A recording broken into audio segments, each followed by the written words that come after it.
Hey everyone, my name is Dan Chmielinski. People like to call me Chimy, and you can too. And today we're going to talk about a few concepts to improve your bass solos. All of the concepts that I'm going to mention and more are utilized in my new bass standard Etude book. If you want to grab it and see this stuff in action, try it for yourself. The info is in the description below.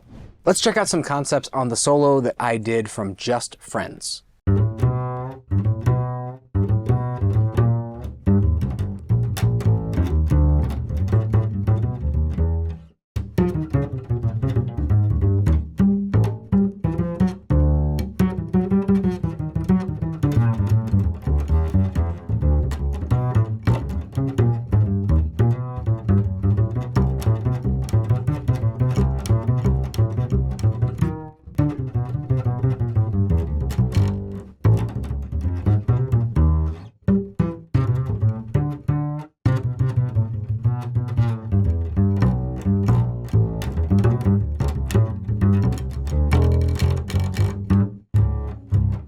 The first concept sounds simple, and it is simple, which is start simple. Give yourself a short rhythmic phrase that you can repeat and alter to kind of match the harmony. Repetition is a great key to establishing a relationship with your listener, and it intrigues the listener if you take a simple idea and move it around a little bit. So for example, on this solo that I did on Just Friends, it starts out with a relatively simple motif, which, if you know from the song, is kind of a reference to the melody. And then I changed my B natural to a B flat when the chord changes from major to minor. Right? And then it goes. So you can take a small idea and develop it, change it, and repeat it. I do it again at bar 17, starting my second A.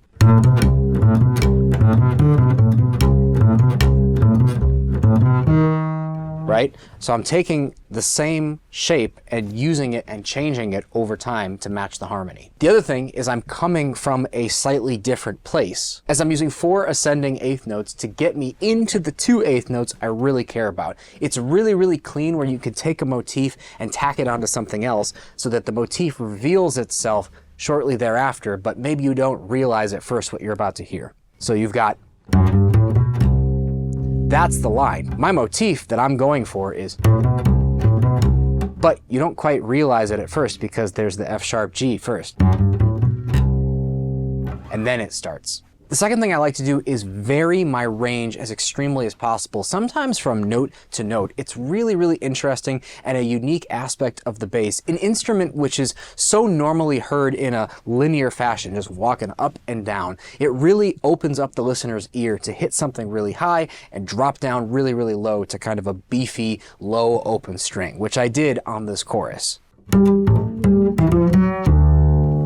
That not only uses syncopation, which is already interesting, but it literally kind of dances from the upper range to the lower range. Ah, ooh, ah, boo-doo-doo, ah. Another tip is to play with the momentum, play with the weight and the direction of your lines. I really like to take a stream of eighth notes and then kind of pump the brakes at the very end and just end it out with like a beefy triplet quarter note line so that it almost feels like you're falling into something and then just boom, boom, boom, and you're kind of just finally giving a little bit of rest to your line. Before the second A, I do exactly this. Check it out.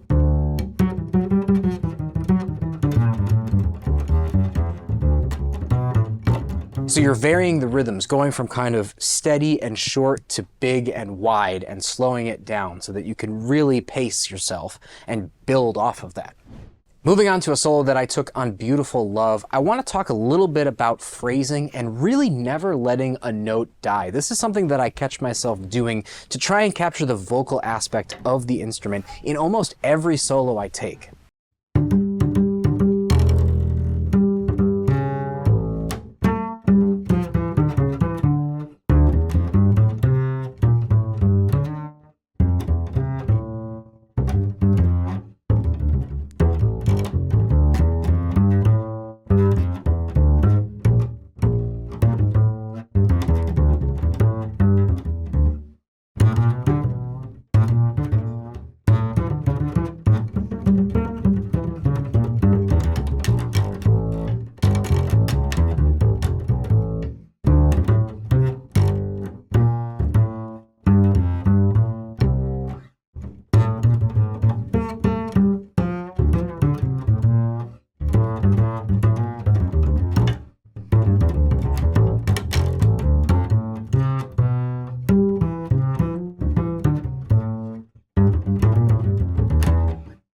I want you to really listen to, say, these first 8 bars, and on every quarter note, I'm giving a little bit of a shake.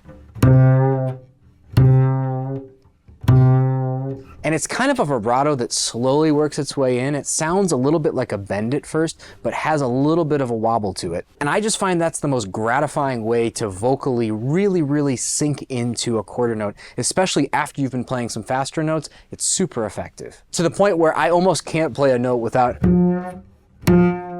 giving a little bit of a bend to it, a little bit of a life to it. Because this is just fine and has its place, but man, it's so much better where you can just give a little bit of shake, a little bit of life, a little bit of motion to those long notes. The next thing is, don't be afraid to pull from outside jazz in how you're thinking about your solos. Like, for example, going into the second A, I do this kind of arpeggiation thing, this little 16th note bit. Let's take a listen.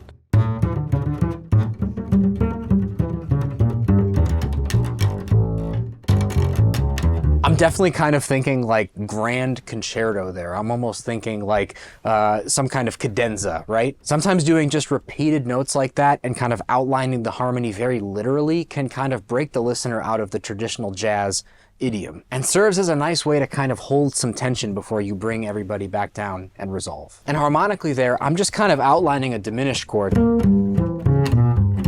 descending, right? So it's giving a little bit of tension. Diminished always feels tense to me. So clearly in that moment, I was trying to raise the listener up so that I could eventually gently bring it back down to something a little more tonal and relaxed. And finally, don't be afraid to get bluesy with it and melodically sequence something that's just kind of a little bit different from the lineage of what you've been playing before. I saved it till the very end, but I do these little triplet licks. That's kind of very bluesy oriented, right? But again, it's sequencing this idea, taking it up from the B flat and then lowering it a half step right along with the harmony of the chord. That kind of thing serves as twofold. One, it's a little bit of a call and response with yourself and the listener, and also kind of snaps you into a different realm, right? This is in a minor key, and I typically like to do as many little bluesy slides that I can, going from like the minor third to the major third. That's a different realm, a different harmonic language than I've been using for the rest of this chorus. So just a couple things to think about as you are creating your own individual solos, using your own individual voice. Definitely encourage you to check this out. It's a book of solos that I'm incredibly proud of and really kind of covers the spectrum of a lot of things that you can do with this wonderful instrument in this wonderful style of music. So definitely check it out today, and thanks for watching.